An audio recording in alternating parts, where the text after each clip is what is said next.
Okay. Nitro 117, also December 8th, 1997. Boring as can be. Larry Zbyszko is off preparing for his match against Eric Bischoff, so Bobby Heenan, Mike Tenay, and Tony Schiavone are on commentary. I wish they'd had videos of Larry doing katas. Yeah, you know? Maybe they do, I've forgotten. But they should. So Conan versus Ray Traylor is the opener. Let's stop right there. We saw the I wish I could. Big Boss Man versus Conan. They did one wrestling move. One. They stalled forever. They brawled a bit. They stalled some more. And finally, Conan has Ray set up for a corner charge when the lights go out. Not a moment too soon. For a long time. Like a minute passed before the lights came back on. We got such helpful commentary from the announcers as, I can see heads. When the lights come on after a whole minute, Conan is laid out. Everyone else is confused. Ray puts a foot on Conan's chest and takes the win, still bewildered as to what was going on.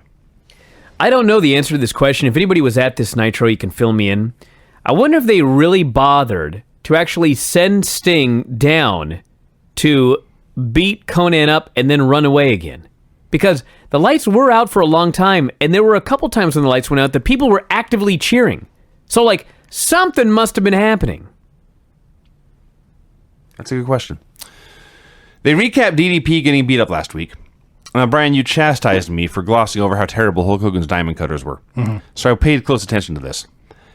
They were very bad. Don't get me wrong.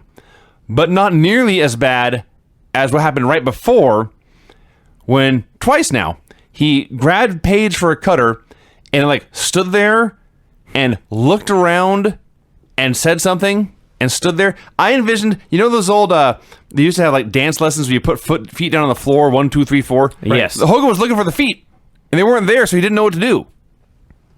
Eventually he hit a pair of terrible cutters and that was that. Yeah. All right, here we go. Barbarian versus Mongo. I'm going to say that again. It's just fun to say. Barbarian versus Mongo. Uh-huh. You know what I wrote down was Steve McMichael versus Mongo, which it may as well have been. May well have been. There's a granny in a Christmas sweater who is very happy to see the ball bearing. Let's talk about the very first spot in this match. Steve McMichael puts him in a headlock. And he stands there. And he stands there, and he stands there, and he stands there, and he stands there, and he's clearly communicating with the Barbarian. And they stand there, and they stand there, and they stand there, and they're communicating, and they stand there, and finally they start moving to the ropes for their big spot. And the spot is duck the clothesline and tackle me. I'm glad you brought this up. That was the whole spot! Yeah. Now, much like a car that needs a good front-end alignment, Mongo cannot run in a straight line. Yes. He pulls to the right. This is what I noticed. He pulls to the right. He ducks the clothesline, but then somehow, by the time he hits the rope, is directly behind the Barbarian. If you drew a circle around the ring, that is the path Mongo took to run around. To run the Barbarian here. They're brawling on the floor, and Mongo is doing a terribly clumsy Ric Flair impression, flopping all over the place. They get in the ring. Here's the finish. They're wailing on each other, and Mongo grabs him and tombstones him and pins him. Mm-hmm. Well, there was one move prior to that, where the Barbarian takes him towards the ropes. If you haven't watched this, I don't know why you would listen to the review and then watch it, but if you're one of those people, or if you want to go back, please watch the Barbarian's Irish Whip. Yeah. It's the weakest, lamest Irish Whip you've ever seen in your whole life. He, like, slowly pushes the guy to the ropes, and then he just kind of lets go of the guy. And Mongo just starts running, and Barbarian pats him on the back, and Mongo goes away, and Barbarian just slowly lowers his head. Mongo kicks him, and then tombstones him. Yeah. That's the match. That is the lightest Irish Whip I've ever seen. You know what's funny? Dave buried all of the Ming and Barbarian matches. And let's be fair. This match was atrocious. Sure. It was goddamn horrible. They hit each other really hard. But I loved it! Yes. So, Jimmy Hart jumps in the apron. He's waving for Ming to come out. Mongo grabs him, and they wait, and they wait, and they wait. Finally, Mongo knocks him down, and Ming is there to catch Jimmy Hart. and Meng hits the ring, and Meng and Mongo have the greatest brawl I ever saw. They went face to face and just pawed at each other like angry bears. And keep in mind, Mongo, at one time in his life, was an angry bear. Please tell me you've seen the video of the man kangaroo. Okay. Yeah. That's basically what this was. Except if it would keep going. The kangaroo had better technique. This was two men impersonating windmills Yeah. thrown at each other. Just pawing each other. It was awesome. Finally, Meng puts him away with a Tongan death grip. That was better than the match. Gene Okerlund interviewed at Disco Inferno. I was taken aback. It appeared that Disco was taken aback because he came out still putting his shirt on and looking completely flummoxed. You know what's weird about this? How long have we been watching Disco Inferno? About a year and a half now. A year? Let's just say it's a year. About 2 years. For the vast majority, like 90% of the time we've been watching Disco Inferno, he's been a totally serious wrestler. He has. Okay. Am I wrong, Vinny? How many times have we watched and just been befuddled that Disco's just having a wrestling match with this guy? I guess... Am I the only one? He came out here and cut a very He's serious not promo. Dean Malenko. Well, he's not Dean Malenko, but everybody remembers him as all he did was dance and do stupid stuff. And that's not what Disco was. It's a lot of what Disco was. No, he's just doing matches. Week after week after week, he's doing matches. And he did a match here tonight, a serious match. He cut a serious promo here. He wasn't very good in either scenario.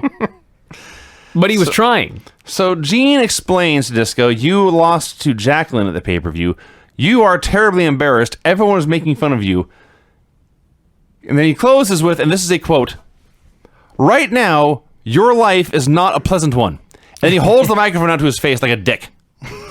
How's that any worse than interview people in WWE? They don't directly insult him. Yeah, they do. Do they? Yeah. All right. I think, fine, whatever. Disco was appalled at this question, said the whole thing was a joke. And if anyone wanted to make a joke about him, he dared them to say it to his face. And he backed it up. After the break, Buff Bagwell comes out, ambushes Gene, and demands an interview. He runs down Lex Luger for a while. Says Lex hadn't shown him anything last week. Says, I have been held back by WCW for 6 years. I am stepping up to the plate. I'm calling out Lex Luger to fight me tonight. And there's no way I can lose. Because I'm buff, and I'm in Buffalo. That was awesome. And then he starts going to the back, and Gene quietly says, I believe his underpants are too tight.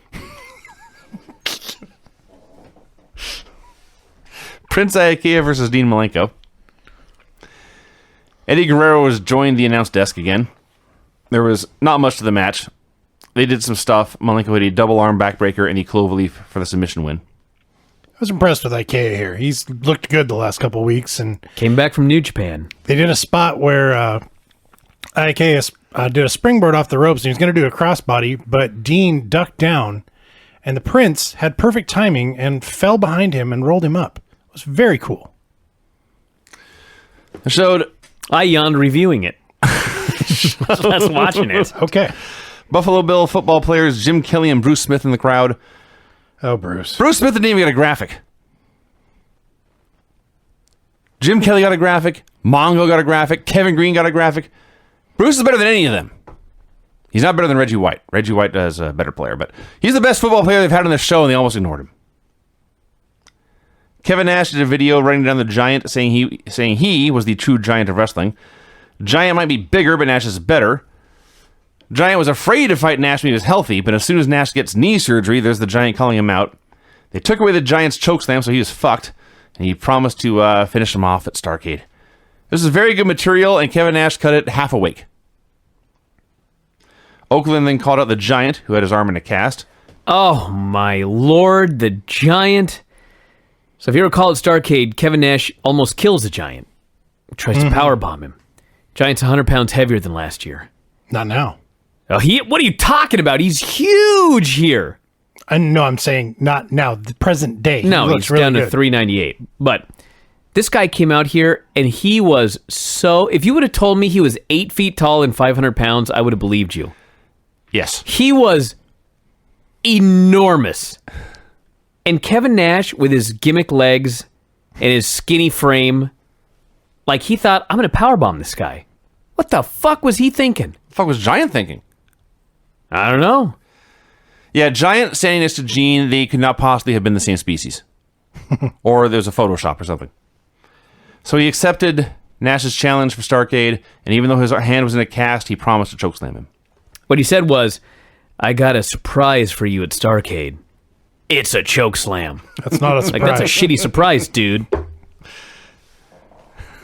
The worst birthday surprise ever. Surprise! Ah! They showed Nash hitting a sting dummy with a bat. I don't know why this had to be aired. I guess just to reinforce what happened at the end of the show. Yes, Exactly. that's why. All right. Chris Benoit versus Raven. Okay, hold on. So they bring in Lodi, Yes. and he's going into the ring, and Tony Schiavone says, I've discovered this man's name. Lodi. And he pauses for a second and Like then the says, Cretan song.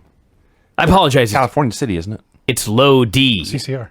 Can you quit killing my gimmick here? Sorry. He says it's Lodi, and then he corrects himself to Lodi. Now, the man looks like Billy Idol, Right. so his name is Idol spelled backwards. Correct. I was unaware that there's like a pronunciation that you can fuck up. Well, Lodi is a city. It's not Lodi, it's Lodi. Right. And then, for half the match, he's fixated on how you must pronounce it Lodi and not Lodi. I will say the best part of this. There's somewhere in here where Bobby Heenan calls him Lodi, and Tony says, no, Lodi. And Heenan's response is, 1,000 pardons. Because it's so stupid.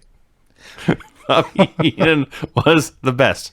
It's just amazing sometimes. I look at companies like WCW, and they fuck every single thing up, but then there's something that you're not allowed to fuck up. Do not call this man Lodi. You must call him Lodi. Then Benoit obliterated him. So listen, I know it's not fun to say nice things about Chris Benoit, but he was very good at his job, and this is one of the best squash matches I ever saw. Yeah. Oh man, just wait. Just wait This, for in the hindsight, David Flair match. this, in hindsight, is the best program ever. Because it's just Benoit doing squash matches, building up to a match with the Raven. Great! I hope it goes 3 years. Raven wasn't even in the building this time. No. Well, he was sick. I see. And so they turned it into a storyline that without him, there's no direction, and the flock is fucking up left and right. Not that Low D would have done all right with Raven there. He was still going to get obliterated. But listen, I have done a pretty good job trying to separate Chris Benoit, the wrestler in the 90s, from Chris Benoit, the human being. I feel I've tried very hard to just wipe that part out of my mind so we can look back and try to have fun and not think about it and try to just review these shows as if we're watching them for the first time. But then this guy cuts this goddamn promo afterwards. Yeah. I mean, seriously, it'd be way too difficult to go and just delete Chris Benoit from all of the Nitros and everything that they've got in the WWE network. But can someone go back and fucking get rid of this stupid fucking promo? Yeah, I didn't even write this down. I didn't write it down either. Yeah. And I've already successfully blocked it out of my mind. I just wrote it was terribly uncomfortable. I watched it and I just could not even believe. How can you leave that in? I don't know. Let's move on. Oakland brought Ric Flair out for a promo. Flair ran down everyone in the NWO. He challenged Kurt Hennig to a cage match at Starrcade. And then Gene says, "Can I get your opinion on Bret Hart?" And Flair pauses and he gets a little smile. Now, before you say what he said about Bret, this very week, Bret Hart had done an interview, and he had talked about how he was very, very sorry about a lot of the terrible things that he had said about Ric Flair back in the day. So what did Flair say about Bret? Flair says, "Bret Hart, you call yourself the greatest of all time, and that might work when you're writing your column in a newspaper in Calgary. But if you ever find your way to Charlotte, meet up with me and I will show you the truth." He says, "You joined the NWO just to avoid me."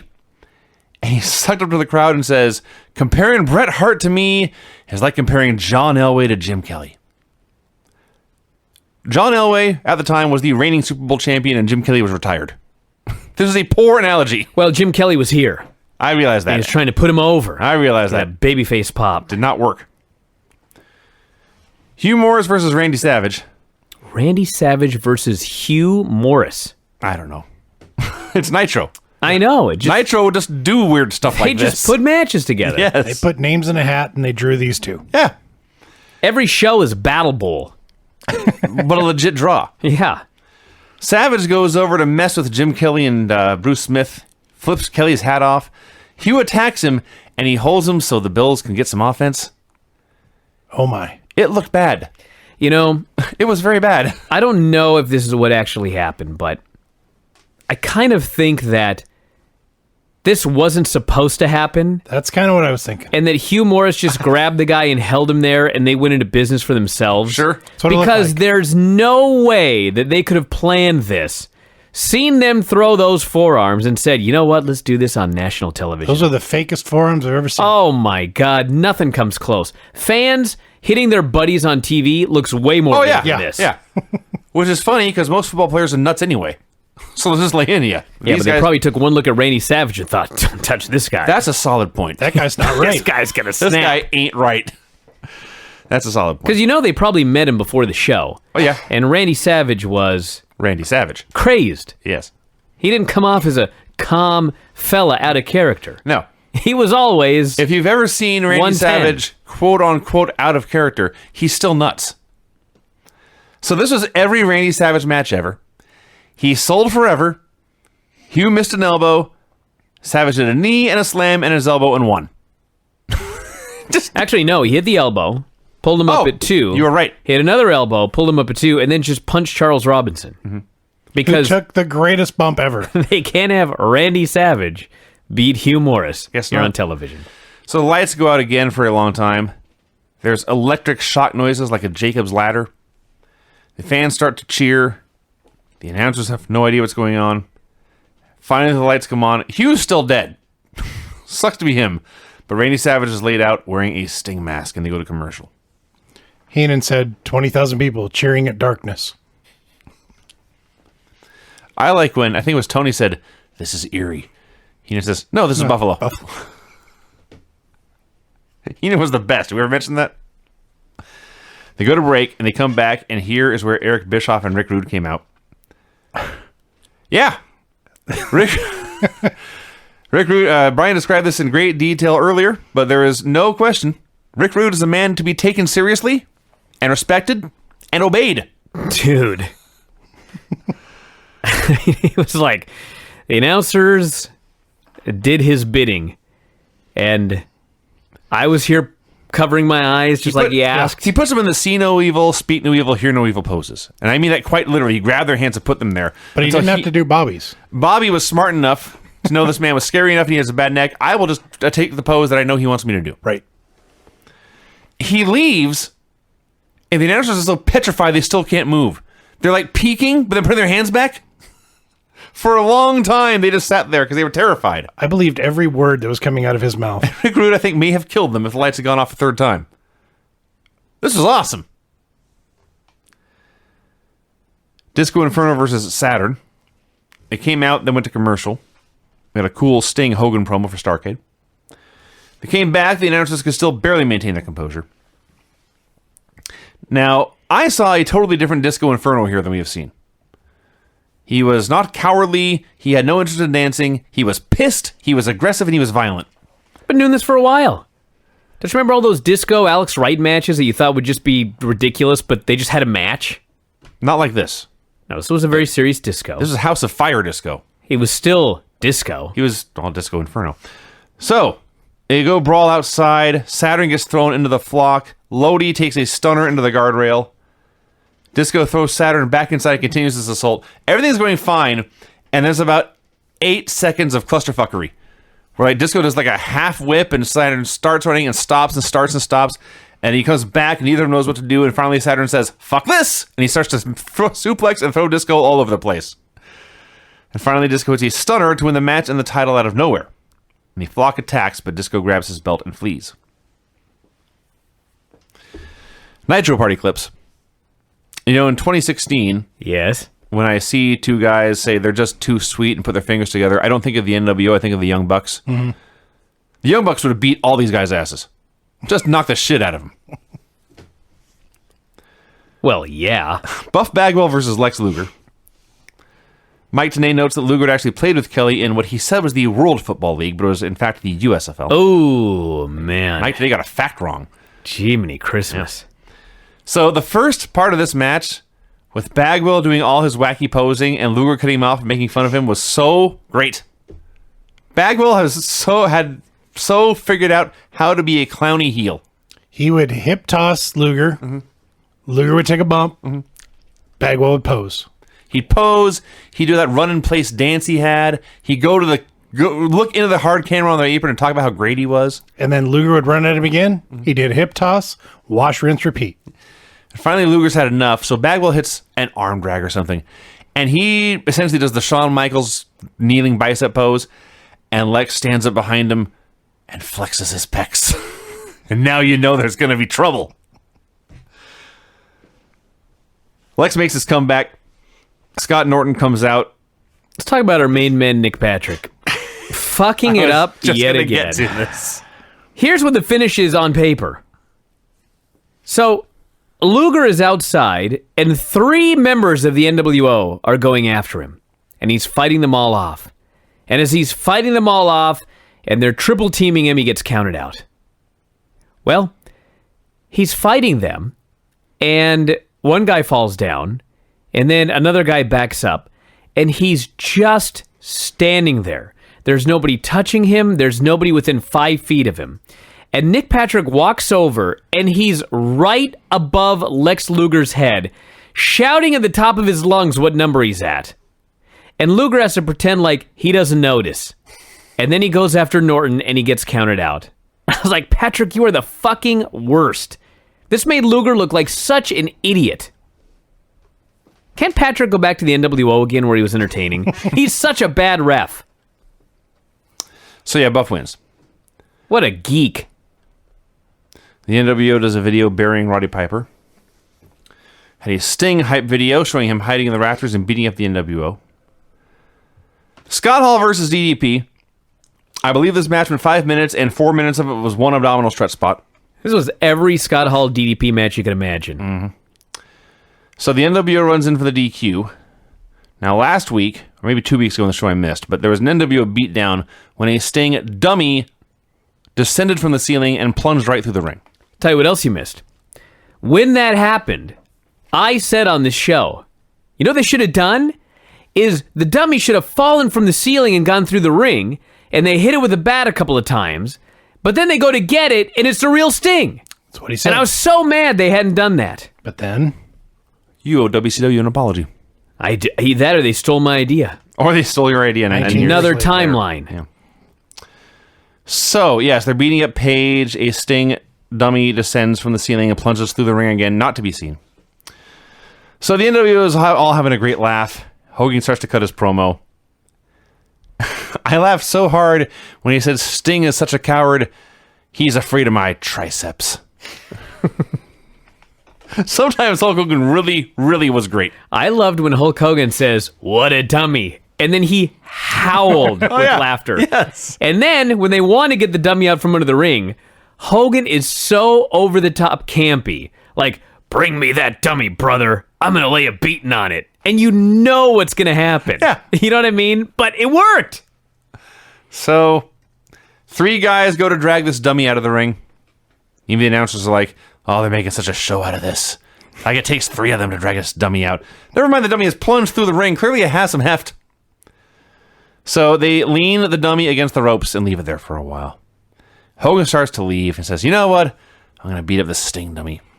And he goes over and he yanks off the Sting mask, and it's the real Sting now. And Sting makes his big comeback. He's laying guys out left and right. He's reverse DDTing everyone. Hogan is standing in the ring petrified, and that is how the show ends. Remember when J.J. Dillon couldn't figure out what Sting wanted? Yes. This is the stuff that I love about wrestling. You gotta hand it to Hulk Hogan. Like, he was a star for so long because of stuff like this. He was a cartoon character. When he was a babyface, he was an over-the-top hero who also eye-raked and back-raked and cheated a lot. But that's another story entirely. And when he was a heel, he was just so great. I absolutely love that line when he was like, "Get that dummy out of here." It was just awesome. And then he got it, but they have not touched yet. No. Well, I think Hogan beat him up a couple of weeks ago, but the big brawl's coming. Yeah. So there you go, everybody. That's the show. We'll be back on Thursday with the usual NXT, as well as Raw and Lucha Underground. And I think that's it. Don't forget the Christmas show is coming. I'll throw out the request if you'd like to send gag gifts. They're gag gifts, everybody. They're not real gifts being sent to Brian and Vinny. Send those to P.O. Box 426, Woodinville, Washington at 98072. P.O. Box 426, Woodinville, Washington 98072. Christmas show coming up in a while here, so get ready for that. I actually have something to plug. Oh, really? Yes.